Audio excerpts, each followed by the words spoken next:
Bismillah ar-Rahman ar-Rahim. Alhamdulillah Rabbil Alameen. As-salatu salam ala Rasulillahi sallallahu alayhi wa sallam. Ahlan wa sahlan bikum, my dear brothers and sisters, wherever you may be today. And Anjul Rama to my full bay community. And let me give my shout out to my dear brother Saeed. Thanks for showing up. I heard about your troubles. Look forward to hearing from you. My shout out to my dear brother Saeed. Thanks for showing up. Excuse me, my dear brothers. I'm sorry about that. Okay, yeah, sorry. Excuse me. And also, my dear brother Marcus, thank you for showing up, my dear brother. I'm trying to get this thing coordinated. And then we get started. I was a little late because my phone was updating, and it took,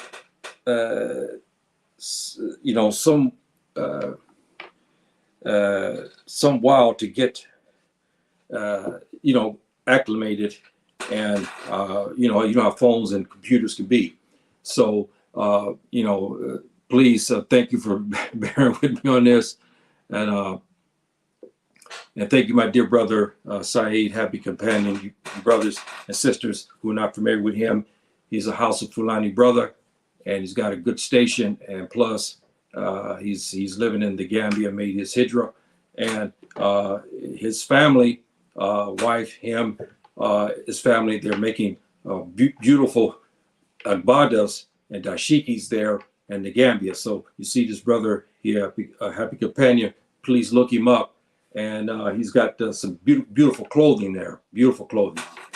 So my dear brothers and sisters, this is, again, we talk about these issues of the Sahel region, and it is a very complex and very serious matter because there's a lot of anger and there's a lot of hurt on all sides of the spectrum. And with that said, one of the greatest problems that we have is the lack of understanding, because we have a lot that's been written, especially by the West, who generates 99.9% of the, about what's going on in the Sahel region. 99.9% of the time, they got it wrong. And because of their racism and prejudices and their anti-Islamic stance and their station stance, they cannot report very well. So we are jaded, and then we are slighted at the same time by these media outlets of the West. And then the African brothers and sisters in Africa and outside of Africa, they don't quite understand a lot of times what's happening as well. So we have a lot of misunderstandings. In the past, you heard me talk because they were going by what the Tubab governments and the Tubab media was saying. Some even questioned, me, why I'm talking about it, or they'll make comments saying that the Fulani of this, Fulani of that, and so forth and so on. And it's been very, very taxing trying to get a consensus to where we can get to business of trying to solve the problem in the Sahel region and now going outside of the Sahel region. So I'm going to cover this in a little bit more segments because we should be made to understand. Because I'm going to tell you right now, the events in Sudan is evolving and it's spreading. Because as our brothers from Sudan and sisters begin to go up into Egypt, they're going into Chad, they're going into to Ethiopia, they're going even into Yemen and even in Saudi Arabia. This is played out, and the two are fighting. As you heard me talk about here last couple of weeks, the RSF, which are kinfolk of the Fulani people, and then we have the government forces who are declared the Sudanese Afro-Arabs. So the RSF, you remember, are Afro-Arabs, but they're Fulani Afro-Arabs because of their mixture. And of course, as you heard me say, the government has declared them to be outlawed and outsiders after they've been fighting all these years to fight against, as you heard me talk about the Nuba people, who are the green and blue blacks. And so suddenly now when they vie for power, they say, hey, man, you're not eligible because you're Fulani Afro-Arabs. So you know how silly this thing has transferred by ethnic groups. So we'll look into this a little bit, because I'm gonna get you to the point of the Fulani Herdsmen, because this is a big issue, brothers and sisters, especially in Nigeria, because we have a lot of talk and we have a lot of killing going on there, and it's atrocious. As we speak today, somebody is dying. There's 5 here, 20 here, 30 here. There's a raid going on here. Fulani has killed some Hausa and some other groups. We have Hausa and some other groups who have killed Fulani is going back and forth. And you know, this situation is in a dire need to be settled, which is going to be very difficult to settle. And I must add this, and we'll get going on this.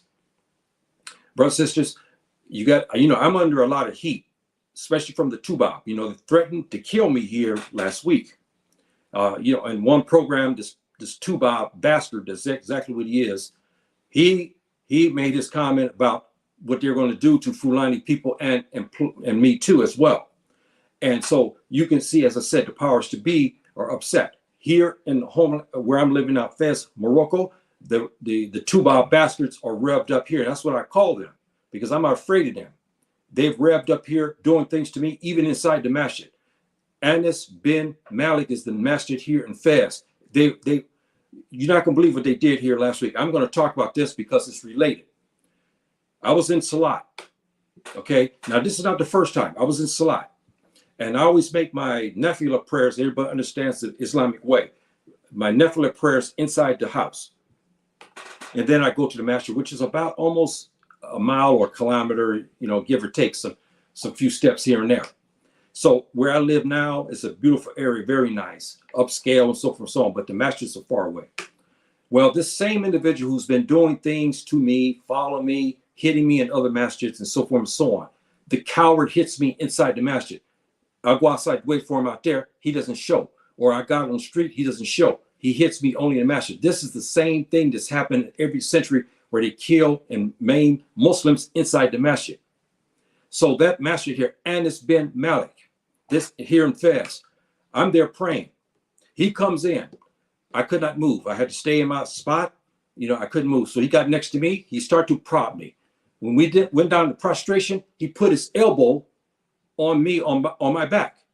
This is in prayer, salat. Everybody understands the Muslim prayer. That's bitch, okay? That's the other word to say it. That, no, that's punkish, almost homosexual-like.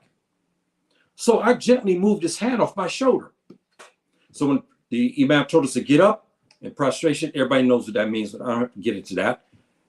This punk hit me in the back of the head, slapped me in the back of the head, and moved my imam. He dared me to fight him. But this is inside the masjid. And the imam's, reciting, he's trying to lure me out to fight him, which he had other punks outside the door waiting. I didn't bite for it. And there was another brother standing there. He almost had tears. He couldn't believe what he saw. This is out of the U.S. Embassy. Out of the U.S. Embassy, this guy's working out of. And so at this point, I got back in line. I said, okay, I didn't bite. I didn't let Shaitan get to me. I didn't bite. I stayed there and made my prayer. As I finished my prayer, to walk over to where he was at, tell him to come outside to hit me, then everybody, because they're working with him, surrounded me to stop me and basically, tried to protect him. He ran out and he left. This is what, again, brothers and sisters, this is the type of thing that's happening and whatnot. And I had to, this is my program. I'm going to tell it like it is. And these people who do this type of stuff like this are wrong. And they're more than that. This is kufr. Bottom line, Muslims don't do this type of thing. Muslims don't go after people. Subhanahu wa ta'ala talks about this issue in Surah 9, verses 107, 108. He talks about this type of person who does things like this to other Muslims. They're not Muslims. They're not Muslims. Who goes to a masjid and hits a Muslim in vulnerable positions? His back is turned. He's down in prostration. This is what they do. And they've done this to many scholars across how many they've killed. Even some of our best reciters of the Quran been killed inside the masjid or just as they exit the masjid. So you see what I'm talking about. This jihad is going all over the place. And the American government is all over the place trying to do what they can. I say this and I'll get onto this. These people who do this type of stuff to us in United States, us in Muslim states, okay? And they want to go after people like us because we don't have guns. We can't fight 40, 50. I say to you now, and those in the embassy over there, you want to fight and kill Muslims? They're waiting for you in the Sahel. I'm talking right now. They're waiting for you. They are waiting for you to come there. And when you come there, you bitch out. That's right. You don't go to fight them. When you do fight them, they beat you. So you go after people like me. So the fight is there. You know you're listening there at the American Embassy. You go to fight in the Sahel region. They're waiting on you over there. They're waiting for you. That's the Muslims who you should be fighting. But no, you don't go there to fight that. You go concentrate to fight people like me, beating people inside the masjid. This is the cowardly stuff. This is my show. I have to talk it as it is because I'm tired of this stuff. This morning I went in a masjid, they start to play games again. I was told by some people, they said, hey, they're getting ready to assault you again. This is Anas bin Malik Masjid here in Fez. They're getting ready to assault you again. In a couple of days, they're planning on it. Brothers and sisters, what Muslim is, who does that? I say to these guys here, why don't they go to the Sahel region that they want to fight and kill Muslims? They're waiting for them there. You got the Tuareg, you Afro-Arabs, and my Fulani brothers. They're waiting for you over there. Mujahideen, why don't you go there and fight them? But you can't, you won't, you're scared. Okay, with that said, excuse me for my harshness, brothers and sisters, but I tell the truth here, and I try to give everything to everybody so you know what is happening today, the Sahel region. Why we have insurgencies? Because of this type of madness that goes on inside the masjids like this. Why are we having insurgencies? Some who are not as adjusted and maybe as wise and as patient as me, they go to fight. I know better. I'm an old man. I can't do it. Anyway, you can't do it because we have orders from the Prophet ﷺ on guides, brothers and sisters, on who to fight, when to fight. And it's not time to fight. But with that, irrespective of that, we know what's going on in the Sahel region. I have to report it as it is, and I'm doing that. So, you have my guarantees on my part here that I'm weathering the storm. I'm going to still go to the masjid until they do something. If they take me out, then they take me out, and let chips fall me with. If something happened, if they come in here to start the fight, I had nothing to do with this, because I'm just a Muslim. I go to the masjid, I come back, and these people are racist as it can be. What they do to us in the United States, now they come to Morocco and do the same thing. This guy who does this to me has been noted for going after African Americans here in Fez. I told the Moroccan guys who help and assist them, this guy in particular has a very racist, he's a genocidal racist. He hates black people and he goes after them, but he goes after us in the masjid. He won't face us one-on-one out on the street. He goes after us in the masjid. That's not right. That's not right. That's cowardness. And there's other things we should say from Compton, California about people like this, but I can't repeat that. Okay, brothers and sisters, let's get started here. Now, we're going to get into this about the Fulani Herdsmen. But we have to go back to the issue again of Sudan because it's related, brothers and sisters. Trust me, this situation here, there's going to be the nexus in time. You will see what I'm talking about. There will be a nexus in time where this situation will pop up. You see here the map. I put this in English right now so you can see this. You see the blue there. You see this is the western part of Sudan, right there in blue. That's where the Fulani kinship, remember what I explained to you, they came in the early 1800s. They settled in the region there, as we know as modern day Sudan. They intermarried with other herders of camels and with cattle, and they intermixed. And remember, I gave you the ethnic groups of who they were and so forth and so on. And they became Fulani Afro-Arabs. These who we know today as the RSF, and who are fighting to take control of Sudan. So you see this map. So now you have it kind of pictured. This is Western Sudan. And as you move left, you see Chad, you see Niger. If you look at Nigeria, the northern part of Nigeria, and then you look at Burkina Faso, which is mired in coups, and now they're finding mass graves of Fulani. And then you have Mali. This whole region right there in particular is a killing zone, brothers and sisters. I don't know any other way of saying it. It's a killing zone. I read a report. I at first I said I'm going to get the brothers and sisters so they can listen to this, but it's so morbid. There's killings here. There's killings there. 7 was killed. 30 was killed. Fulani killed 50 Hausa and Christians. And the government forces killed Fulani. Over in Mali, this is what happened. The government forces killed some Fulani. In Burkina Faso, the Fulani killed some of the Dongon people and so forth and so on. It goes on and on, brothers and sisters. It's an absolute mess and it'll upset your stomach. So I decided not to read all of these incidents. Been stretching back for years. It's many. Okay, about 4-year period. I mean, it's many killings. You're talking in thousands now. So I don't want to repeat that because it's so morbid. I don't want to repeat that. So now let's get into this.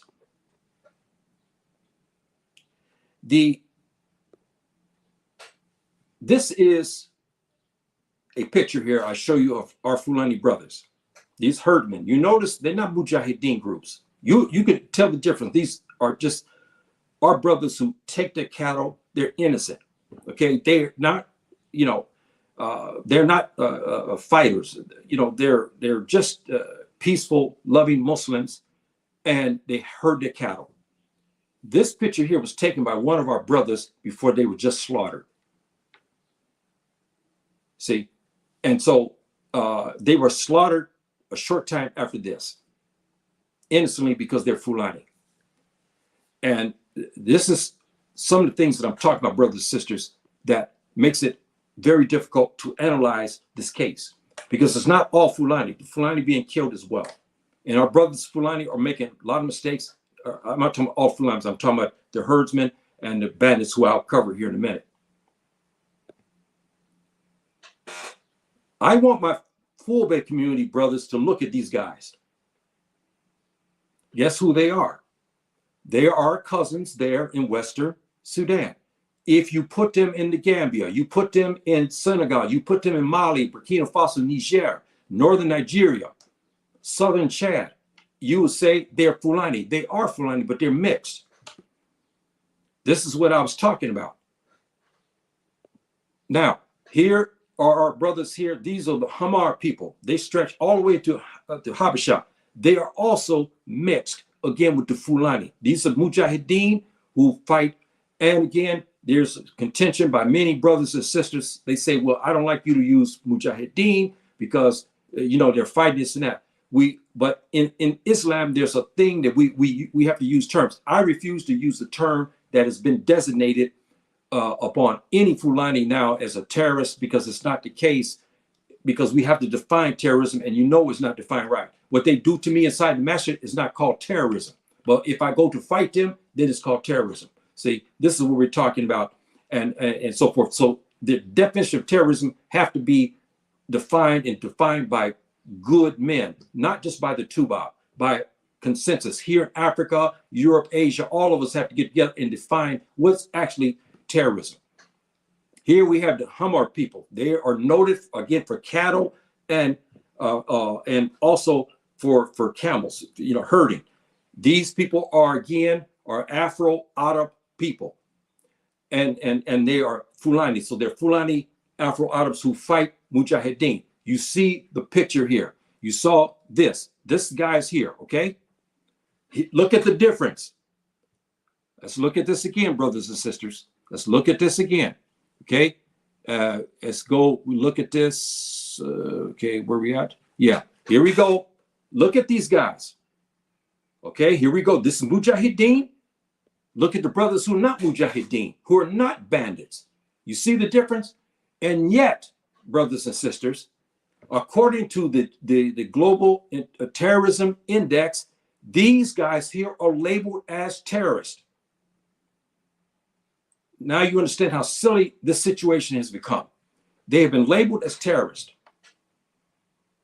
Okay, so they had not distinguished between Mujahideen, Fulani, okay, soldiers, or combatants, insurgents, what you want to call them, half Fulani, part Fulani, whatever the situation may be. And they all classify all of us as terrorists. Now,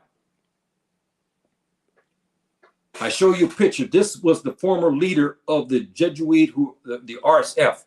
You look at this brother again. He again, remember that map I showed you, Western Sudan. It's the same formula. Afro-Arabs clans mixed with arriving Fulani clans who herd cattle, right? These on the western part of Sudan herd cattle and camels as well. So why wouldn't they mix? They look almost the same. They mixed. This is why I said, my brothers and sisters, this problem is massive, because don't think that their brothers of RSF, if they take power, are not going to assist the brothers that is going on the quote unquote the Fulani herdsmen. They will assist them because they're brothers, and they go and they're still going back and forth from Sudan. I mean, back into Nigeria and other parts, and from Nigeria into Sudan. They're still herding their camels and herding their cattle back in the Sudan, and they're still mixing today. But according to Sudan, he is Arab. According to many others, the press, they are Arab. But not, you don't understand, because the government will say now he is not Arab. He's an outsider because of his Fulani heritage as well. So I'm giving you this so you can understand and see the significance of these things, brothers and sisters. Now, this was a massacre just recently here, okay? Another massacre of Fulani. This is why I said why when they take up arms to fight against the other ethnic groups, they don't just wake up out of the bed and say, hey, I'm going to kill me some Hausa. I'm going to go kill some Igbo. I'm going to go kill some doggone in Mali. No, they don't. There's something that's triggering this. Okay, and this is what we're talking about. Now, the Fulani are killing just as well. They're killing in droves as well. They go in for revenge, and they go to the same village where the husbands who killed them, they go there and kill. They'll leave 40, 50 dead in revenge. So this is going back and forth, brothers and sisters, and it's a very, very, very, very hurtful situation. And so we don't know how this situation is going to play out. I mean, of course, I know with the hadiths, this is not Islamic class right now, but I wanted to get this out so we can think about this. And I want to talk about what the Prophet ﷺ said. But we're leading to the end of time. And we know that even Subhanahu wa ta'ala says in the Quran, he will bring forth people who will bring, will take the religion hard in this way and will fight in jihad. He said this. I don't know if he's talking about these groups now that's happening. I don't know. But we know they're here, and we know they're here to stay. And I don't know how we're going to stop them from doing what to do until everybody gets at the table. And again, we have the statesmen to bring people together, but they won't use that.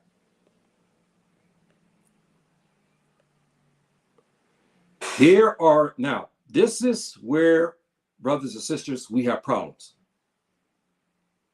Right here are some of our Hausa brothers, along with some of the security forces, and these are militia who are fighting and killing the Fulani, some of the people we talked about earlier that are innocent, who have nothing to do with anything, excuse me, not here, innocent Fulani herdsmen and so forth and so on. They are, killing these people. Plus, they're fighting the herdsmen and the bandits, the Fulani bandits. These are the brothers here, are Hausa brothers who now take up arms because they have grievances against the Fulani, and they have rightful grievances because they have been suffering as well. Because when the Fulani went to go after their innocent women and children and kinfolk in villages, so now they're coming to fight, and then they reciprocate by going to kill other Fulani. You see, so this here is militia groups who are marauding. They're not classified as terrorists, even though they killed 50 over here. They killed 75 innocent Fulani in certain villages. They've killed 20 over here. They burnt out certain ones over here. They don't label them as terrorists. See, they won't say they're terrorists. They say, no, they're not terrorists. But here, brothers and sisters, is it what we call the Fulani bandits. There's hardly any difference between them, the way they look, versus the Fulani herdsmen or the Hamar, their brothers in Western Sudan. They all have this same look. They all have this same look and mannerisms, and their jihad is the same. When you harm them, they go after you. This is what we have in Sudan. This is what we have in the Sahel region. These here are what they classified as Fulani bandits. And the question keeps raging on is who's arming the bandits? These here are making it very tough for like our scholarly body to go to them to get them to stop raiding, kidnapping and killing and robbing, house of villages, and even some Fulani they've even attacked and stealing people's riches. We're trying to get them to stop. And it's a difficult task because someone is arming them. We don't know who's arming them. We have no clue. I heard some things, but I don't want to mention here. We have no clue on who's doing what. But I know one thing. These guys here are armed. And you say a year ago, you see these guys, they had no weapons. They're tending to their cattle in their communities, right? And suddenly someone came to arm them to give them to start to go to fight. And of course, they're not fighting vis-a-vis Allah Ta'ala. They're fighting criminally because they're raiding and robbing people, what we call muharaba. And this is wrong. So again, brothers and sisters, this, they have not distinguished between me, you, and them. They say, hey, you're Fulani, then you're terrorist. In the story. So they classify him, me, the quiet and the tranquil Fulani herdsmen who are just tending their cattle like these. This is Mujahideen. Again, you saw this picture. This is their brothers here in western part of Sudan. They have the same look because they're cousins from the same blood. These guys have the same look as the ones I showed you here. They have the same look, the same mannerisms, the same body build, the same jihad, the same desire to fight and to rid the land of people who they consider to be infidels. Bottom line, brothers and sisters, let's talk it as it is. Okay. And as you read my captions, the deadly path to the emirate, I'm going to get you to that. This is the deadly path that we see right now that they're trying to achieve. Okay. They're trying to achieve this. Okay. So here we go again. My picture is being played with. I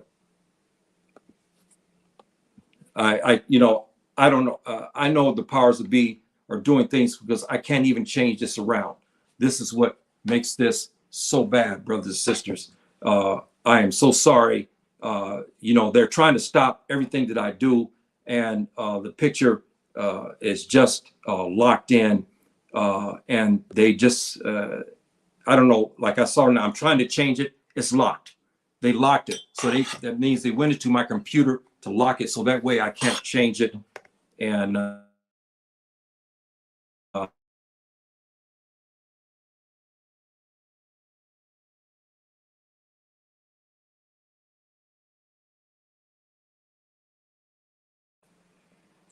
okay.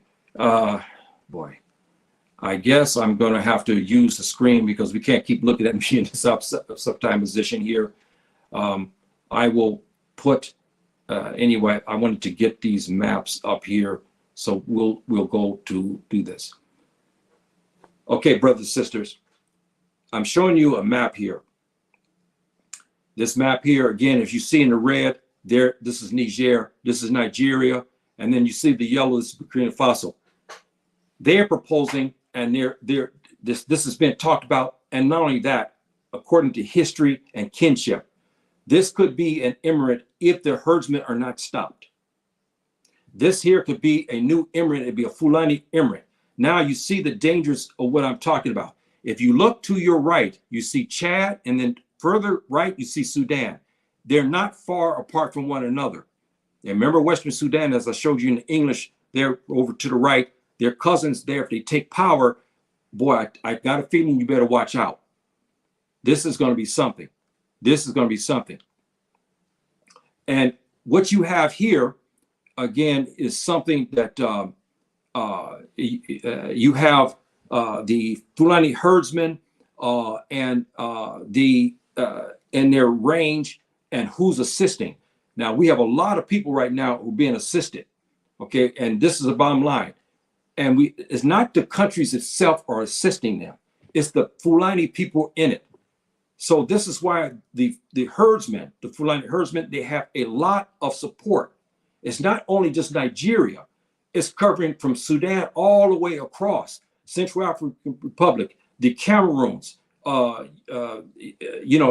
all the way across the board, the northern tier of Western, the Savannah region.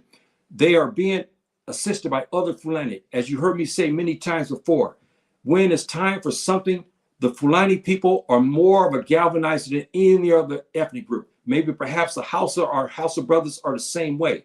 But the Fulani, when it's time, when it's something is wrong, the Fulani will gather irrespective where they are, and they will go to join their brothers in fighting.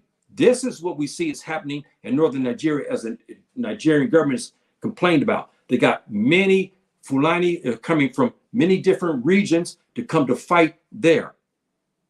And so they're going back and forth all through the region. This is why it's so difficult to stop them. So this is a map, brothers and sisters, to show you who's assisting them. Look at the top. You see the small green there at the top. This is Libya. In Libya, this is where the arms are coming from. It's well documented, brothers and sisters, well documented. And our brothers there's a pipeline running from Libya at the north here. You see here in that small green, way at the top, at you top there, you see Libya. The arms are running down there. We know the arms are floating because Gaddafi had caches of weapons, and those weapons have been found everywhere across Africa now. And our Fulani brothers are no different. There are Fulani Afro-Arabs there in Libya in the south, and they are herders as well. They are supplying their Fulani brothers further south. So we have a pipeline of brothers going up to get the weapons, and they're coming back to the Sahel and into the Savannah regions to give these weapons to these groups. This is what we suspect, again, what may be transpiring, where they're getting these weapons. So again, now they are labeled all the Fulani and herd cattle under the one catch-all type of category. No different than what happens in the United States.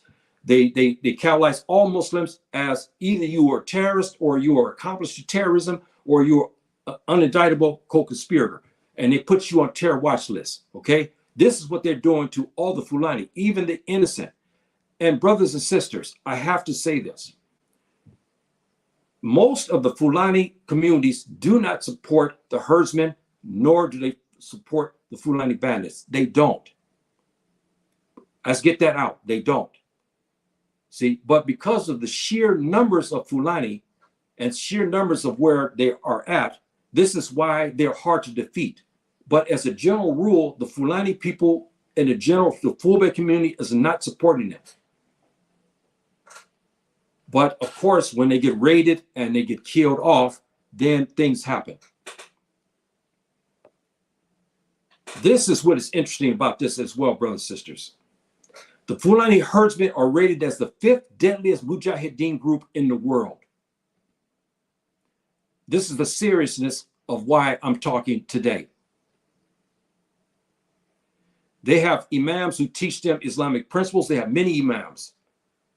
And they said they're following the teachings of Usman Dan Fodio, the famed Fulani Mujahid Deluxe, who came in the early 1800s, and he formed a emirate that was massive. And remember, they left from there in 1817 to answer the call of jihad in present-day Sudan. And this is how we got this mixture, as you heard me say in the pictures I showed you. Okay, brothers and sisters, this is the interesting part here.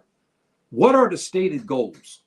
What are the stated goals of our brothers, the Fulani brothers, the herdsmen right now? What is their stated goals? Is it, excuse me here. And why they want this? The grazing homeland, brothers and sisters, one of the reasons to the catalyst that we have in the Sahel region is the grazing of their cattle. Because of climate change, these pastures are starting to dry up. The waterways are starting to dry up. As they move further south, they run into farmland. The farmlands are manned by Hausa brothers and by Christians and other non-Islamic groups, okay? So the conflict is happening as the herders bring their cattle south. You run into a lot of Christian clans. And so because of these conflicts, the Christians have taken the task to the Fulani herdsmen, killed them. Fulani herdsmen in turn have killed Christians as well. And so they have made it a point where they want the removal of the Christian clans and the apostates and hypocrites from their homeland, because they consider this, the Savannah region, theirs, not the Christians, not other groups, but Fulani. And maybe some Hausa brothers, because the Hausa and Fulani still have a what you call because we're cousins, they still have this, even though we may be bickering, but we still have this love and this kinship between us. We're not talking about removing Hausa Muslim brothers. We're talking about those who are apostated, who are assisting, Christians and so forth. They want them gone. 3, these guys say they want the Islamic governance under the Sharia law. This is what they're saying they want. Now, because of all the fighting, they say, look, we can't live under democratic ways and means. We can't live under Christian ways and means. We can't live under the traditional African religious systems. We want Islamic governance, and that's it, period. This is what they're saying they want.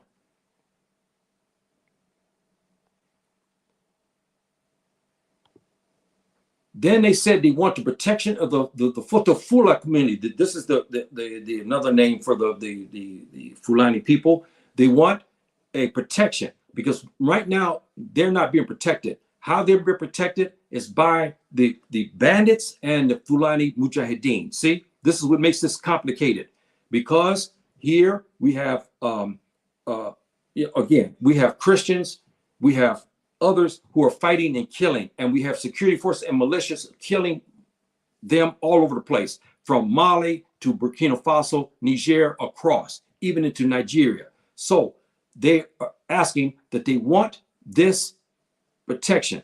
So I'm giving you only some. There's other demands that they're talking about that they want, but this is what they say they really want. And we have to make a distinction, brothers and sisters, between the herdsmen and the bandits. There's a big difference. The bandits are just as they are. They're bandits, okay? They're criminal bands. Yes, they are brothers, Fulani brothers. Yes, but they're wayward.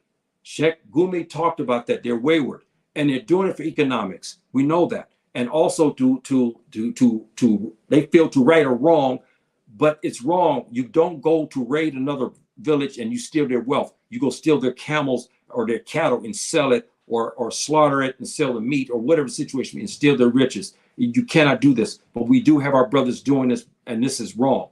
But again, brothers and sisters, this is some of the things that they said that they want and whatnot. Now,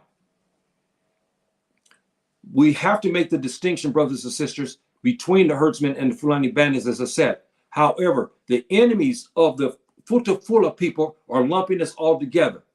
They don't distinguish, because if you look at the bandits and you look at the Mujahideen, you can't tell the difference between the two, because they all dress basically the same. See? And so this is why it's very, very difficult for people to make the distinction between the two. And so, and therefore, when you see writings, they lump the two together. You have Fulani herdsmen who are just Mujahideen. They are fighting against groups to protect the neighborhood. Then you have herdsmen who are in between Mujahideen and criminal. They do protect, but they also do unauthorized killings, you see? And then we have the Fulani bandits who are just out and out criminals, bottom line. But we understand why they're doing it. But still, irrespective of why they're doing it, because of economics, they have no ways and means of support. They go to raid villages because of what has happened to them. and this is wrong. But they're not making a distinction, and this is what hurts the whole situation. Because when they come after you, they come after me, they come after others, and they just lump us all together. This is wrong. And so they do this to us, but then they don't want our Fulbe community brothers to do this to them. See? And so, but with that said, our scholarly bodies are going to them or trying to talk to them to get them to stop.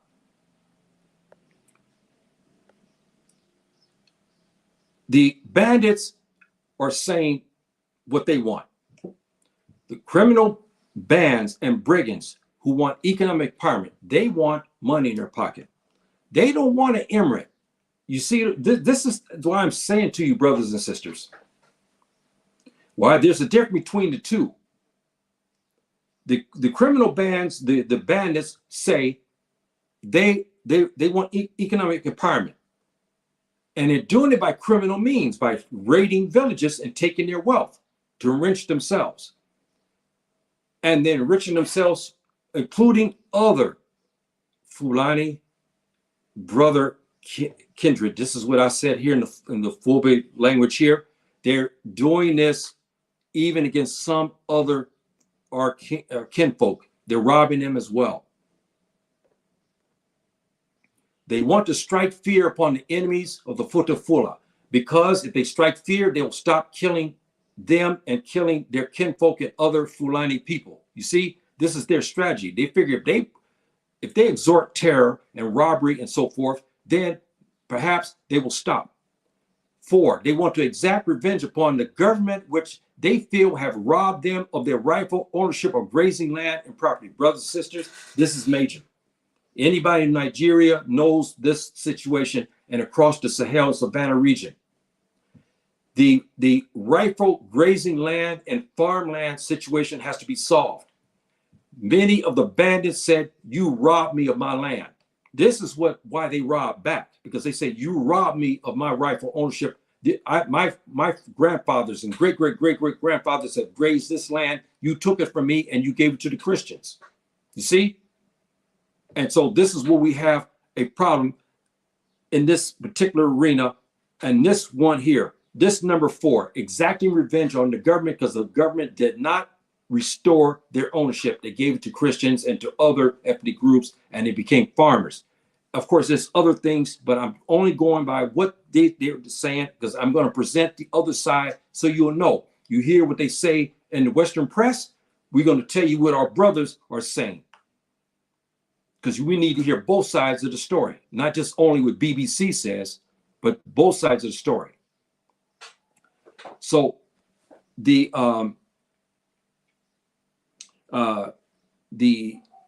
problem, we have to look at that, brothers and sisters, and whatnot. Let me take a small thing here and look at some of our comments from our brothers here, and we let me see what some of our brothers have. Oh, excuse me here.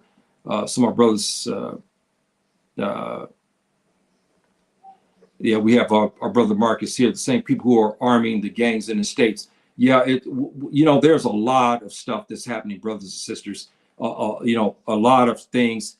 And our brother said here too, the mass should be a place of prayer. Yes, it should be a place of prayer. Unfortunately, our enemies have killed Muslims in every era of Islam.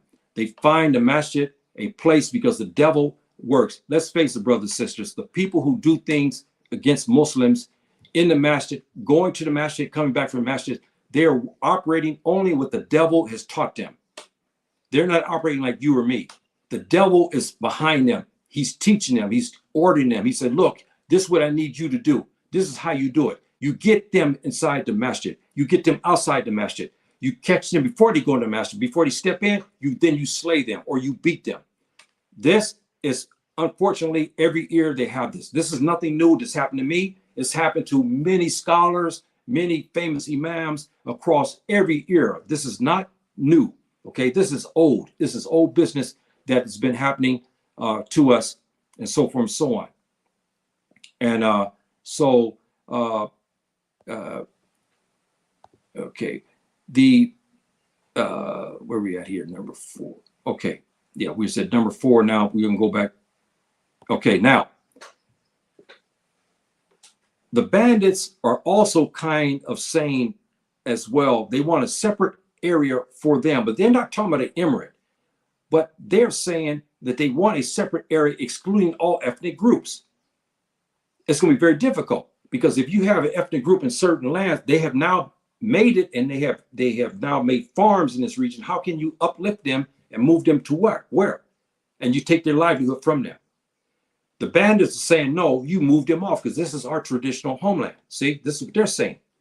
So, and the kindred and traditional gainful employment, because the grazing, the cows get fat, they produce a lot of milk, they make cheese, they make many different products, they sell the meat. So this employment has been put to the wayside because their homeland, the grazing area, part of it is because of the climate change, and part of it is because the government, in many instances, gave the land to non-Fulani people, and this is the problem. They say, hey, you stole my livelihood from me. I cannot feed my cattle anymore. I can't water them in traditional homeland areas, grazing areas, and this is the problem. They said, now we want them out. 6, they say, to security from other hateful non-Muslim groups. This is something, brothers and sisters, especially we know in Nigeria, in Mali as well, and in Burkina Faso and Niger, is the security from hateful groups. We have ethnic, wars, tit for tat for centuries. It has not stopped as we speak today. They said he wants security from that. But unfortunately, nobody's protecting the Fulbe community. As you've seen, I showed you that one dreadful picture of all those Fulani people who were slain. They're not being protected. And the security from all hateful Muslim groups, this is what they're asking. And let me tell you this part, last part, travel in peace. Let me tell you something. My brothers and sisters who live in Nigeria, they can tell you about this situation here, travel in peace. You think about, let's make an equation here. Remember the African Americans in the time of the antebellum South, okay, the southern states, and in time of Jim Crow. Many Africans, they don't know about this period, and you read the history, what African Americans went through, it's atrocious, brothers, here on the continent. I'm gonna tell you right now, African Americans suffered greatly, and they still suffer. But in this time, back in the early 1900s, all the way to 1960, it was absolute hell. Here we have similarities. The Fulani brothers and sisters are traveling and many times are being taken out of cars and slain. There's even reports saying they have been lynched. My Nigerian brothers could tell you about this. Hausa brothers and our Fulani brothers know of this situation. And so they catch the Fulani on the open road to ask you who you are, and they'll look at you. They could almost look and say, hey, I know these guys are Fulani. And even if you give them a false name, they'll know that you're Fulani and they slay you. So they want to travel in peace. In the olden times, where many decades ago, African Americans travel roads, they are stopped by who? The Ku Klux Klan and other racist, genocidal racist groups. They will lynch the brothers. We have reports, some of that is taking place in some parts in central part of Nigeria as well against Fulani. These are some reports that's come out. They said they want a cease and desist order upon non-Muslim ethnic groups like the Igbo, because if you know what's going on, there's a lot of talk on their stations as well. They're really revving it up against the Fulanis, and there's a lot, and they wanted to go at the Fulani, and the only thing that's stopping this big war is basically the government forces and good brothers and sisters on both sides, the Fulani side and the Igbo, because this situation here could get out of control. And so they're saying, hey, we want something to protect us from the other groups. And of course, some of that is not being done. And other groups who are Christians, the Christians are exacting revenge as well. These are some of the things that are being said, brothers and sisters. Our Fulani scholars are talking about these issues too. They're bringing forward about what these demands are. We cannot only go by what BBC, CNN, and all these other news reporting agencies, plus the think tanks, what they say, because they only give you one side. They only report about what has happened. When a village was hit, they don't tell you who hit the village and why they hit the village and who the people were the victims. But most of the time, they will tell you that the Fulani did do the killing.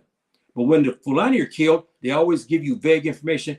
Gunmen. They use the word gunmen, or they came in motorbikes, or they came in caravans. But they won't tell you that they were evil. They won't tell you they were Hausa, or they won't tell you they were Christians. You see, that's the difference. But when it's Fulani, they'll tell you quickly. It's alleged, or sometimes they don't even allege. They say the Fulani did do it. Bottom line, this reporting is not good. Okay. Now, who are funding the herdsmen and the Fulani bandits? This is, again, brothers and sisters, a major, major, major question. Because when you look at this map here, all these regions here, they are receiving reports, provisions from other Fulani. But somebody's got we know the weapons are coming from Libya. We know that part of it. We suspect, we know, because we know Libya has stashes, and these weapons have ended up everywhere.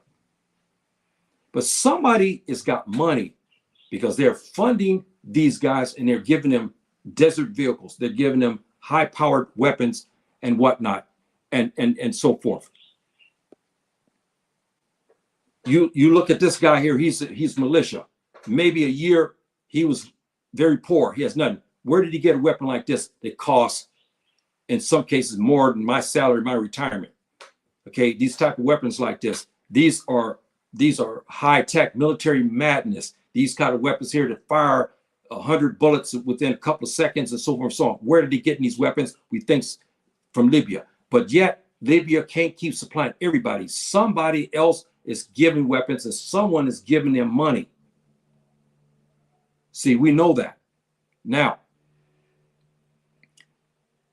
so we see that, and we look at this map again, brothers and sisters. It's important. Our brothers are being funded by other Fulani in these groups. This is why I told you I got it on the West last week. They said they got this under control. They don't. The West does not have this under control. By you hearing me talk now, you know it's not under control, because the resources, weapons, compensation, everything is going in an area that's 2 times larger than the United States. It's almost virtually impossible for one nation to stop all of this, or 2 or 3, because you're talking about a range of area that's 2.5 times bigger than the United States. You see, brothers and sisters, the complication in this issue, why I'm talking about it. It's not simple. Look what are they going to do? Are they going to build a fence all the way from Senegal, all the way through through Guinea, across West Africa, all the way across from Sudan, a wall? Do you know how much money there will be to keep the Fulani from being resourced? They can't do it.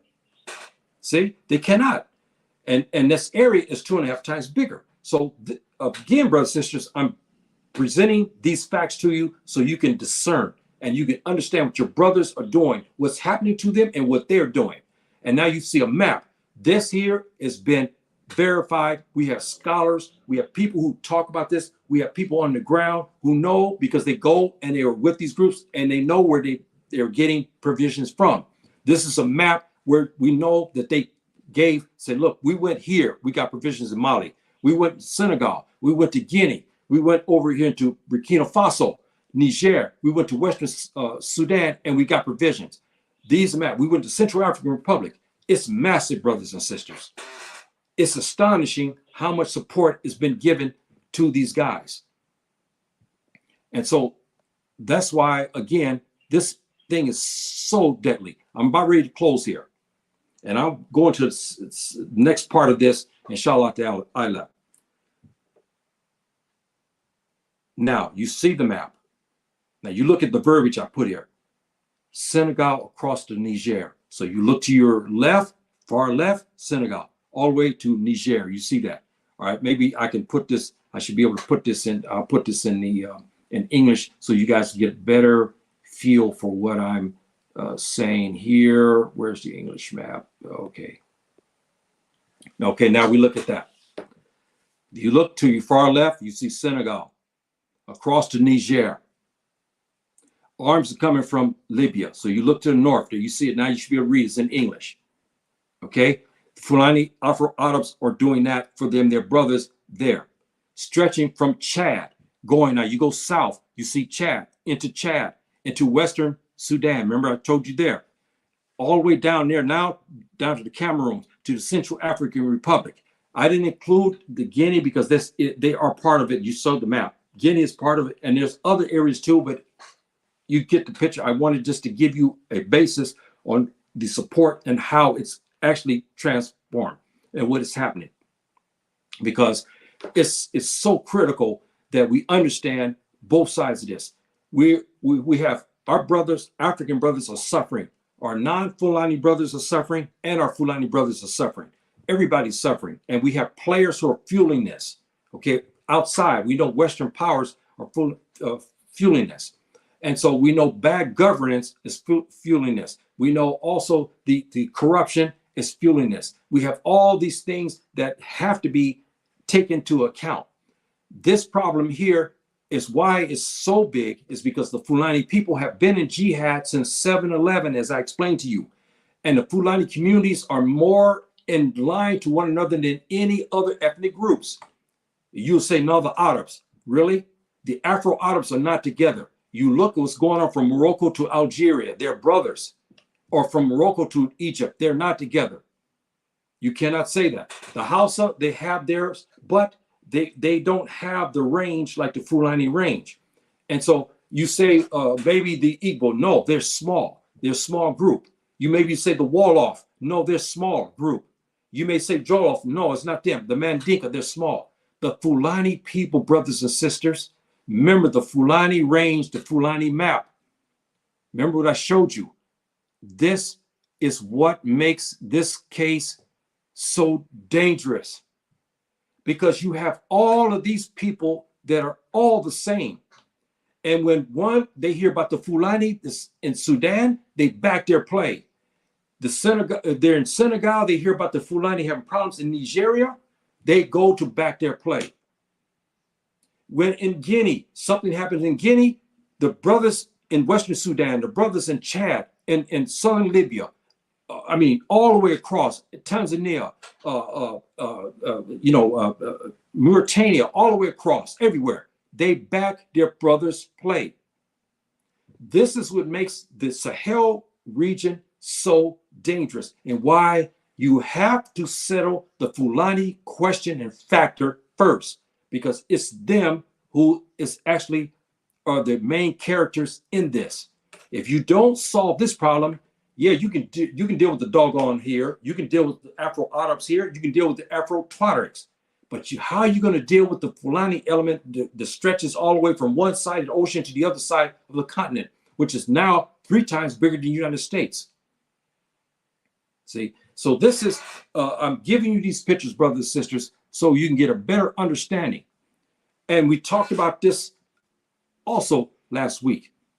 We talked about the herdsmen again, and how they are organizing, how they are galvanizing with Sudan and the Genuine. They call them Genuine, and I told you what that meant. It means they call it evil on a horse and all that. But I don't want to call them that. But I use that as a name only for you to understand, because everybody heard of this term. But again, brothers and sisters, the Fulani factor is evident here. The Fulani factor, they want this. The Fulani factor said, hey, you have to deal with this, because we have been manning this Sahel region. We've been manning the Savannah region for all of these centuries. And you cannot exclude us. You cannot exterminate us. This is what the governments are saying. They want to exterminate unofficially. The West saying we want to move them out of the way. You can't, because if you don't solve it, then this problem is going to exacerbate. You ask the Russians. The Russians, for whatever it worked, they came into Mali, they went into Burkina Faso, they went into Niger. Perhaps they thought it was going to be a cakewalk. But if you listen to the commander of the Wagner group, he told you a different story. He's telling you how they're getting their butts kicked. The French, who've been run out, they thought it was going to be a cakewalk. They couldn't, because when they looked to their left, they deal with the Afro-Arabs. When they looked over to the south of them, they deal with who? The Afro-Arab, the Afro-Tuareg. Then over to the side of them, to the right side, they deal now with the Fulani. And so they cannot win. So everywhere they turn, you turn to the right, there's the Fulani. They turn to go to the north, to their front, there's the Afro-Tuareg. When they go over to the left, to the south, then they're dealing with the Afro-Arabs. Now you understand, brothers and sisters, the complexity of the situation in the Sahel region. Why it's a passion with me, why I talk about it, because we should understand it. And that way, I want us to have the education, because as you heard me say, brothers and sisters, we as Black people, we don't want to be educated on things on Africa in particular. We don't want to look past our shoes. And this is what hurts us, because we rely on our enemy to give us the news and give us a background on our own Black faces, which we should be giving our news on our own people, okay? And we get the news from the others, and that's wrong. So I'm going to start to conclude here, brothers and sisters.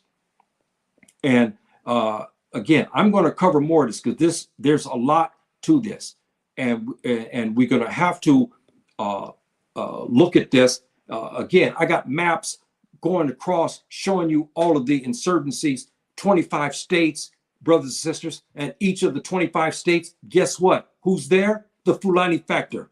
Even all the way down in Mozambique, there are Fulani Mujahideen there as well. I'm not talking about right or wrong, but I'm telling you the Fulani factor is a major player in this. They're in all the jihads and the insurgencies, except to the north. Now, to the north are the Arabs, okay, the Afro-Arabs, like in Egypt, as you see here, to your up above here in the yellow, in Libya. Now, talking about the central to the north, we talked about Arabs. We talk Afro-Arabs. We talk about Tunisia. You see up there to the right, the small, in the center here. These are Afro-Arabs. They're not there, but they're everywhere else. So that's, again, this is the big difference here. And we look at the map of our beloved continent. It's under turmoil, brothers and sisters. And so I'm bringing you this so that way you will have this education and you can understand what's going on with your brothers. And then you can discern. You can discern and understand there's a difference in us, Fulani. We are not backing the many of the herdsmen. We're not backing the bandits. Okay, we're not backing them. Majority of us don't back them, but yet we are still labeled as a problem to be exterminated. A problem that we should be interdicted, all of us, even if they're this or they are this. These again. Here we have a traditional brother, he's all he's doing is what his grandfathers and them doing. He goes across the Sahara Desert. He's not fighting anybody. He's not asking for nothing. He lives in the desert. He doesn't need the savannah region. He gets all his provisions from the desert. Yet when he's determined he's Fulani, then he's labeled again a terrorist, and he should be exterminated, killed, or interdicted. This is wrong. Okay, brothers and sisters, absolutely wrong, and shouldn't be that way. We should be making the distinction between who is actually doing things, who make criminal acts. They should be dealt with. Those who are not should be left alone. Okay, bottom line. And these militias, someone has got to put a lid on these guys as well. These are our brothers here, our house of brothers. They have been wronged. Yes, their villages have been hit by their Fulani brothers, but we have to put a lid on them because they're ultra violent as well. And nobody talks about that. And we have to put a lid on them as well. We cannot, our house of brothers cannot support these criminal bands, or they call militias, and they have names for them. I won't get into those names, but they have names for some of these militias. We have to put a lid on them as well. The Fulani bandits, we must curtail them. We must interdict them. We must stop them. And we must stop the militias who are doing the killing as well, because they're ultra violent. And as well, and you see this problem, and we have one factor: they're all Black faces and they're Africans. That's why I said, brothers and sisters, the problem is African and the solution is African. It's not Western. The Western people cannot find a solution to this. It's got to be, but our brothers on the continent here have to, and the brothers outside of here, all of our scholars and everything, wherever they may be, you're African, you can help to solve this problem. Then you come to get into the mix and try to do something. Even if you can only do what I'm doing, you report findings, you do your research, and you begin to talk to people, foster relationships within the house of community, form relationships. If you're from the Fulani community like me, you form with your brothers so you can get the scoop on what's going on with the Fulani people, because you're not there. They can tell you. I got brothers talking to me, telling me what's happening. And then we have scholars also, we have Fulani news services. they're getting deep down and dirty, giving us information as well. So we need this type of gathering among Africans to solve a big, major problem. And right now, if we don't, we're going to be in trouble. We're going to be in trouble, brothers and sisters, because things like this, we're going to have to do something. These brothers here, you see Fulani, they're sitting there taking their rest and so forth, so on. They're maybe 10 minutes away from getting hit. Okay, 10 minutes maybe away from getting slaughtered. Maybe. Okay, we know this has happened. This is why they have guards out there now, and why you have Fulani groups out there with weapons looking out 24 hours a day, waiting for the militias to come to raid them. It's a hell of a place right now in the Sahel region. It's a hell of a place to live. It's a killing zone, brothers and sisters. It's a killing zone. But we have statements like this here. We have our scholars of Islam who are trying to solve this because they have the power, they have the impetus, they have the knowledge, and they have the respect and love and admiration of these mujahideen groups and the bandit groups. They respect our scholars, and they can go to and they listen to them. Why? Because they bring the Quran and Sunnah. This is important. They bring the Quran and Sunnah to our wayward brothers, and they talk to them in such a way that they will listen, that the West cannot do, the Russians cannot do, the Christians cannot do, the hypocrites cannot do. They cannot do this. They can't bring this truth to these mujahideen and these bandits. They don't want to hear it. They don't want to hear about the democratic ways and means. They want to fight that. They want to hear about the Sharia law. They want to know what the Quran is saying, what they're doing. And we have brothers who bring that to them. Sheikh Gumi here, he's bringing that to them. And that's why he stopped many groups, but they curtailed him. See? And this is an avenue that we should explore. He brought them and said, hey, look, this is what Subhanahu wa ta'ala has said in the Quran about this. This is what our Prophet Islam has said about you being a bandit, being a muharaba. You're going to have to stop this. And he talked to them in such a way they love and respect this man. That's why he can walk among all these guns and nobody's going to touch him, because they respect him, because he talks the language they speak, which is the Quran and Sunnah. That's the difference between them and those in the West. And they bring pencil neck people. They bring people in suits, clean shaven. They know they don't even pray. They say they're Muslims, but they don't look like Muslims. They don't even act like Muslims. They don't even talk like Muslims. And the mujahideen and the bandits don't listen to them. This is why I say this whole situation is complicated, brothers and sisters. So I brought you this today. And again, it's a little long, but I think it's worth it because we should be talking about this. And now you have a good basis on seeing what's going on and everything.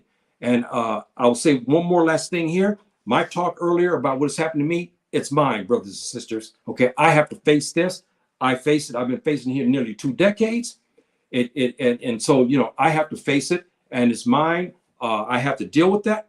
And, brothers and sisters, when we have our prayer, we always pray for other Muslims. We pray for the Ummah. So we should be including all our wayward brothers and sisters as well in our prayers. As I always pray for the Ummah, I always pray for my community as well, and brothers and sisters everywhere and whatnot. The Fulani community and so forth. And I hope you put me in your prayers as well, because we all should be praying to Subhanahu wa ta'ala to get guidance and to keep us on the straight path.